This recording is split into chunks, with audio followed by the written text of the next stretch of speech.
Voyage au centre de la Terre, chapitre 15. Le Sneffels est haut de 5000 pieds. Il termine par son double cône une bande trachytique qui se détache du système orographique de l'île. De notre point de départ, on ne pouvait voir ces deux pics se profiler sur le fond grisâtre du ciel. J'apercevais seulement une énorme calotte de neige abaissée sur le front du géant.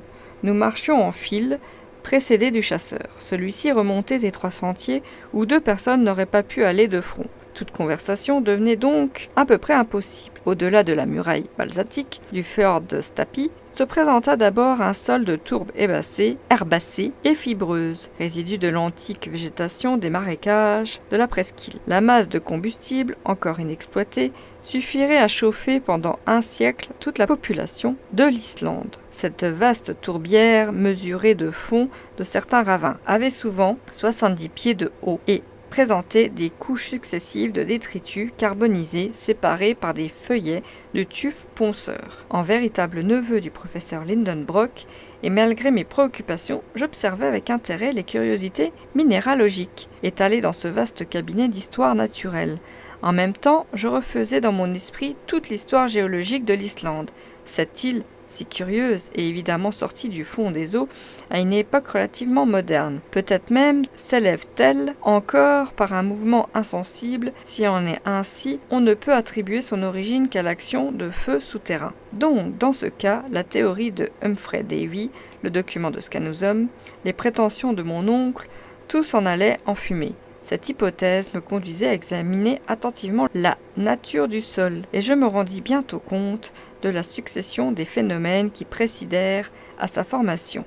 L'Islande, absolument privée de terrain sédimentaire, se compose uniquement du tuf volcanique, c'est-à-dire d'un agglomérat de pierres et de roches d'une texture poreuse. Avant l'existence des volcans, elle était faite d'un massif trappéen, lentement soulevé au-dessus des flots par la poussée des forces centrales. Les feux intérieurs n'avaient pas encore fait éruption au dehors. Mais plus tard, une large fente se creusa diagonalement du sud-ouest au nord-ouest de l'île par laquelle s'épancha peu à peu toute la pâte trachytique.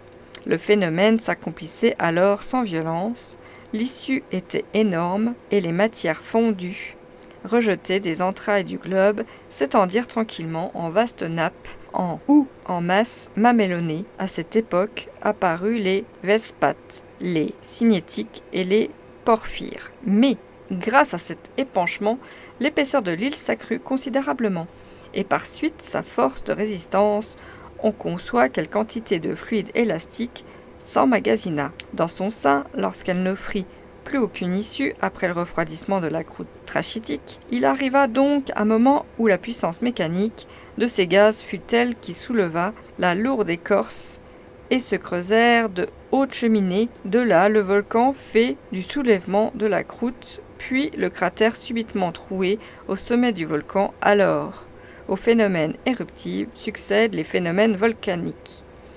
Par les ouvertures nouvellement formées, s'échappèrent d'abord les déjections balsatiques, dont la plaine que nous traversions en ce moment offrait à nos regards les plus merveilleux spécimens. Nous marchions sur des roches pesant d'un gris foncé que le refroidissement avait moulé en prisme à la base hexagone. Au loin se voyait un grand nombre de cônes aplatis qui furent jadis autant de bouches ignivomes. Puis, l'éruption balsanique épuisait le volcan dont la force s'accrut de celle des cratères éteints, donna passage aux laves et à ses tufs de cendres et de scories, dont j'apercevais les longues coulées éparpillées sur ses flancs comme une chevelure opulente. Telle fut la succession des phénomènes qui constituaient l'Islande. Tous provenaient de l'action des feux intérieurs et supposaient que la masse interne ne demeurait pas dans un état permanent. Incandescent, liquidité. C'était folie surtout de prétendre atteindre le centre du globe. Je me rassurais donc sur l'issue de notre entreprise tout en marchant à l'assaut du Sneffels. La route devenait de plus en plus difficile, le sol montait, les éclats de roche s'ébranlaient, et il fallait la plus scrupuleuse attention pour éviter les chutes dangereuses. Hans s'avançait tranquillement, comme sur un terrain uni. Parfois il disparaissait derrière les grands blocs, et nous le perdions de vue momentanément. Alors, un sifflement aigu, échappé de ses lèvres, indiquait la direction à suivre. Souvent, il s'arrêtait, ramassait quelques débris de roc, les disposait d'une façon reconnaissable et formait ainsi des amers destinés à indiquer la route du retour. Précaution bonne en soi, mais que les événements futurs rendirent inutiles. 3 fatigantes heures de marche nous avaient amenés seulement à la base de la montagne. Là, Hans fit signe de s'arrêter, et un déjeuner sommaire fut partagé entre tous. Mon oncle mangeait les morceaux doubles pour aller plus vite. Seulement cette halte de réfection étant aussi une halte de repos, il dut attendre le bon plaisir du guide, qui donna le signal de départ. 1 heure après, les 3 Islandais, aussi taciturnes que leurs camarades, le chasseur, ne prononçaient pas un seul mot et mangèrent sobrement. Nous commencions maintenant à gravir les pentes du Snæfell. Son neigeux sommet, par une illusion optique, fréquente dans les montagnes, me paraissait fort rapproché. Et cependant, que de longues heures avant de l'atteindre, quelle fatigue surtout, les pierres qu'aucun ciment de terre, aucune herbe ne liait entre elles, s'éboulaient sous nos pieds et allaient se perdre dans la plaine avec la rapidité d'une avalanche. En de certains endroits, les flancs du mont faisaient avec l'horizon un angle de 36 degrés au moins. Il était impossible de les gravir, et ces raidillons pierreux devaient être tournés non sans difficulté. Nous nous perdions alors un mutuel secours à l'aide de nos bâtons. Je dois dire que mon oncle se tenait près de moi le plus possible, il ne me perdait pas de vue, et en maintes occasions son bras me fournit un solide appui. Pour son compte, il avait sans doute le sentiment inné de l'équilibre, car il ne bronchait pas. Les Islandais, quoique chargés, grimpaient avec une agilité de montagnards. À voir la hauteur de la cime du Snæfell, il me semblait impossible qu'on pût l'atteindre de ce côté. Si l'angle d'inclinaison des pentes ne se fermait pas, heureusement, à 1 heure de fatigue et de tour de force au milieu du vaste tapis de neige développé sur la croupe du volcan, une sorte d'escalier se présenta inopinément qui simplifia notre ascension. Il était formé par l'un de ces torrents de pierres rejetés par les éruptions et dont le nom islandais est Stina. Si ce torrent n'eût pas été arrêté dans sa chute par la disposition des flancs de la montagne, il serait allé se précipiter dans la mer et former des îles nouvelles. Il était tel. Il nous servit fort. La raideur des pentes s'accroissait, mais ces marges de pierre permettaient de les gravir aisément, et si rapidement même qu'étant resté un moment en arrière, pendant que mes compagnons continuaient leur ascension, je les aperçus déjà réduire par l'éloignement à une apparence microscopique. À 7 heures du soir, nous avions monté les 2000 marches de l'escalier et nous dominions une extumescence de la montagne, sorte d'assise sur laquelle s'appuyait le cône proprement dit du cratère. La mer s'étendait à une profondeur de 3200 pieds et nous avions dépassé la limite des neiges perpétuelles, assez peu élevée en Islande par suite de l'humidité constante du climat. Il faisait un vent froid violent, le vent soufflait avec force. J'étais épuisé, le professeur fit, bien que mes jambes me refusaient tout service, et malgré son impatience, il se décida à s'arrêter. Il fit donc signe au chasseur, qui secoua la tête en disant « Au vent fort, il paraît qu'il faut aller plus haut », dit mon oncle.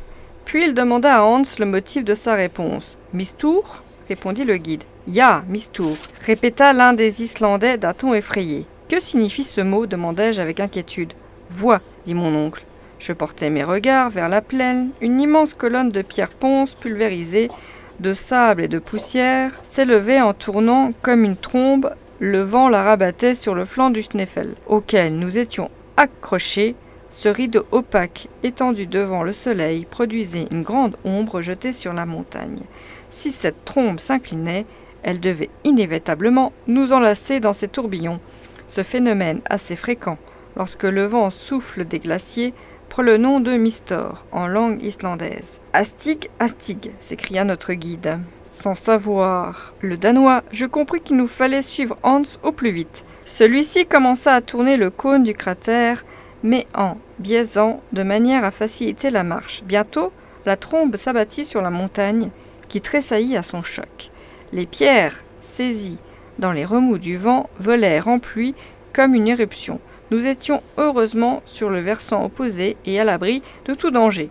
Sans la précaution du guide, nos corps déchiquetés, réduits en poussière, fussent retombés au loin comme le produit de quelques météores inconnus. Cependant, Hans ne jugea pas prudent de passer la nuit sur les flancs du cône. Nous continuâmes notre ascension en zigzag. Les 1500 pieds qui restaient à franchir prirent près de 5 heures. Les détours, les biais et contre-marches mesuraient 3 lieues au moins. Je n'en pouvais plus, je succombais au froid et à la faim. L'air un peu raréfié ne suffisait pas au jus de mes poumons. Enfin, à 11 heures du soir, en pleine obscurité, le sommet du Snæfell fut atteint et avant d'aller m'abriter à l'intérieur du cratère, j'eus le temps d'apercevoir le soleil de minuit, au plus bas de sa carrière, projetant ses pâles rayons sur l'île endormie à mes pieds. Fin du chapitre 15.